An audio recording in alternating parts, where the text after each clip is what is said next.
The president's immigration plan revealed last week under fire by critics on the far left and the far right.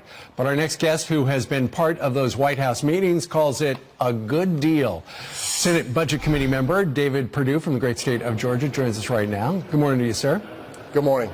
You know what's interesting about this, from the White House immigration framework, which the White House unveiled last week, is every part of it polls well with the American people. So you would think this would be easy. Well, as you pointed out last week when you revealed these polls, this president has been instinctive all along with the American people. And this framework that he laid out last week, and we'll hear more details of early this week, we think is in total alignment with what the American people want.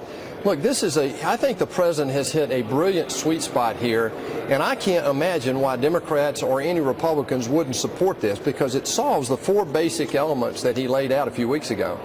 You know, the thing about a negotiation is, and clearly, and we look at the big board, what the White House has called for, $25 billion for the wall and border security, eliminate the visa lottery, curbs chain migration, pathway to citizenship for 1.8 million dreamers, which is double the number, at least double what we have heard from in the past.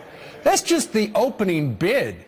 And yet you hear from the Democrats, it's like, wait a minute, we can't agree to any of that stuff. That's not how you negotiate, is it? Well, this president knows how to negotiate. I wouldn't try to tell him how to do that. He's got a career proving that he knows how to do that. Look, what he has found here is a middle ground that solves the four basic areas that the Democrats said they want at various times in the past, and Republicans have said they wanted. Sure, there are going to be complaints about any one of the facets, but what it does is it provides certainty for this DACA population, but it also eliminates the cause that got us here in the first place. It provides border security with the wall, it ends chain migration, and it absolutely ends diversity lottery.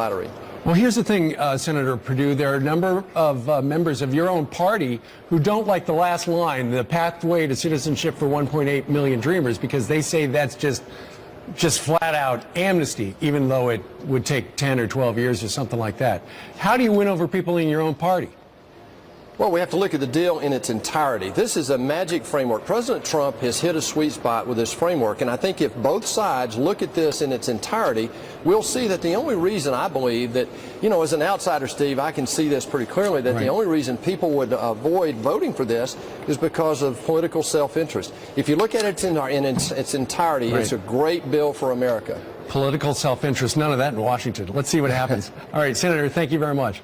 Thanks, guys. All right, 8:20.